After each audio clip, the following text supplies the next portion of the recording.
बहुत बहुत स्वागत है सभी का हमारे यूट्यूब चैनल स्टूडेंट्स मीडिया में। मैं हूं राज और आप देख रहे हैं students media YouTube channel. Bihar university के 20 से 23 के पार्ट 1 के छात्र छात्राएं, उम्मीद है कि आप लोगों ने पार्ट 1 परीक्षा फॉर्म फिलअप कर लिया होगा। 20 तारीख तक परीक्षा फॉर्म भरने की तिथि इसलिए बढ़ाई गई क्योंकि आप में से जो 11 तारीख था उस वक्त तक 60% छात्र छात्राओं ने भी परीक्षा फॉर्म नहीं भरा था। आप लोगों ने जल्दी परीक्षा फॉर्म फिलअप कर लिया होता तो एग्ज़ाम जो है 25 तारीख के आसपास से शुरू हो पाती, लेकिन अब जो 20 तारीख तक बढ़ाई गई है परीक्षा फॉर्म भरने की तिथि, अब नहीं लग रहा है कि इस महीने एक भी पेपर संभव हो पाएगा, क्योंकि 20 तारीख के बाद फिर एडमिट कार्ड ऑफलाइन तरीके से आपको आपके कॉलेज में भेजना, आपका रिसीव करना, इसमें भी थोड़ा वक्त लगेगा। बात 1,25,000 छात्र छात्राओं का है, लगभग 20,000 छात्र प्रमोटेड है, उसके बाद 1,05,000 20 से 23 वाले आप है। तो इस महीने एग्जाम शुरू होने से तो खैर रही। अब यहाँ पर आप में से बहुत सारे छात्र जो कमेंट कर रहे हैं कि एग्ज़ाम की तैयारी हम कैसे करें, हम क्या पढ़ें जो एग्ज़ाम हमारा निकल जाए, और रहा बात नॉलेज का कि किस तरीके से पढ़े जो हमें नॉलेज भी हो जाए। तो नॉलेज के लिए जो है आपको संबंधित प्रोफेसर से, जो भी आपका ऑनर्स है या जनरल कोर्स के छात्र छात्रा हैं, उसकी मोटी मोटी किताबें आती है, आपको अपने प्रोफेसर से उसको पढ़ना होता है, डेली क्लास अटेंड करना होता है। कोई बात नहीं, एग्ज़ाम एटलीस्ट पास हो जाए, इसकी तैयारी हम किस तरीके से करें।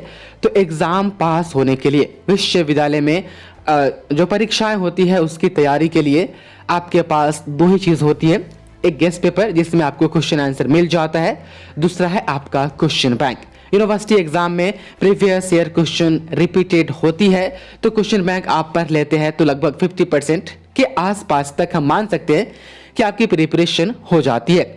एक सवाल यह भी है कि क्या जो गेस्ट पेपर मार्केट में आती है या जो हम गेस्ट पेपर पढ़ रहे हैं, क्या उसमें से 100% क्वेश्चन आ जाते हैं? तो 100% बिल्कुल क्वेश्चन मैच नहीं करते हैं। गेस्ट पेपर में आपका पूरा सिलेबस कवर नहीं होता है, इसलिए 100% जो एग्जाम में क्वेश्चन पूछे जाते हैं उसके तमाम आंसर्स आपको गेस्ट पेपर में नहीं मिलेंगे।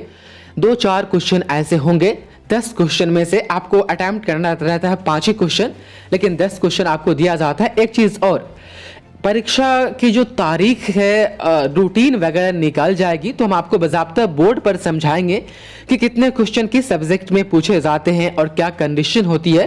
क्वेश्चन पेपर पर कंडीशन भी होती है, तो क्या कंडीशन होती है हम सारी जानकारी देंगे। तो बस हमारे नज़र में हर चीज़ है, बस आप इस चैनल को फॉलो करते रहिए। गेस्ट पेपर पढ़िए, जितना हो सके गेस्ट पेपर पढ़ जाइए, रटिएगा मत, 2 से 4 मरतबा पढ़ जाइए, इंपॉर्टेंट पॉइंट्स है उसको याद रखिए।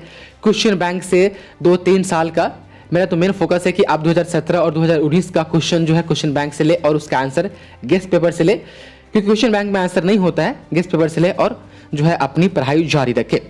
तो क्वेश्चन बैंक और गेस्ट पेपर आपके लिए महत्वपूर्ण है, इसके अलावा कोई सोर्स है ही नहीं जो हम आपको बताएं। 20 से 23 के अभी भी कुछ छात्र छात्राएं हैं जो अभी कोटा में है या दिल्ली में है, जो बीपीएससी या यूपीएससी की तैयारी करते हैं दिल्ली से रह करके, उसके पास गेस्ट पेपर मौजूद नहीं है।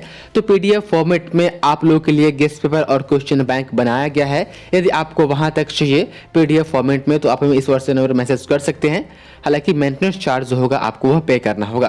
अब कुछ छात्र पूछ रहे थे कि गेस्ट पेपर जो पीडीएफ फॉर्मेट में हम उससे कैसे पढ़ेंगे और क्वेश्चन बैंक से, तो आपको थोड़ी मेहनत करनी होगी। क्वेश्चन बैंक से जो क्वेश्चंस है उसको आपको कॉपी पर लिख लेना होगा, उसके बाद गेस्ट पेपर में पीडीएफ से जितना आप पढ़ पा रहे हैं, नहीं पढ़ पा रहे हैं तो फिर आपको नोट्स बना लेना होगा इस पीडीएफ से, मोबाइल में दे करके और कॉपी पर लिख लेना होगा, जिससे कि आप जो है अपनी प्रिपरेशन कर पाएंगे।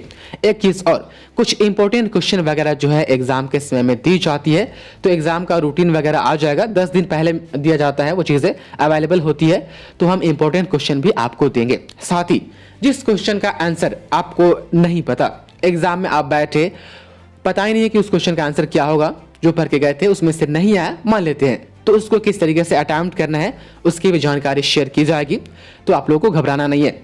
हाँ, एक चीज़ मैं आपको और बता दूं कि आज अंबेडकर जयंती है, कल गुड फ्राइडे है, इसको लेकर के तमाम कॉलेजेस और विश्वविद्यालय में 14 से लेकर के 16 तक, 16 को सैटरडे है, इसलिए 16 को भी जो है वह बंद है।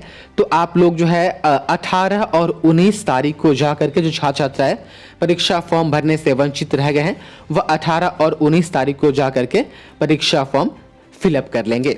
कुछ कॉलेज ऐसे हैं जिन्होंने 16 तारीख को सैटरडे है फिर भी खोल रखा है, लेकिन अधिकतर कॉलेज सैटरडे को भी बंद रखा है और संडे को भी बंद, तो मंडे से खुलेगा। तो आप जो है यदि आप जाते हैं इन 3-4 दिन में कॉलेज तो आप देख लीजिएगा, कोशिश कीजिएगा कि आप मंडे को कॉलेज जाए, उससे पहले कॉलेज ना जाए। हो सकता है आपको रिटर्न आना पड़े, क्योंकि तमाम कॉलेजेस ने जो है वो नोटिस निकाल दी है ये 2 अवसर को लेकर के, साथ ही सैटरडे और संडे को लेकर के। तो उम्मीद है कि चीज़ें समझ में आ रही होगी। बहुत बहुत शुक्रिया आपका इस वीडियो को देखने के लिए।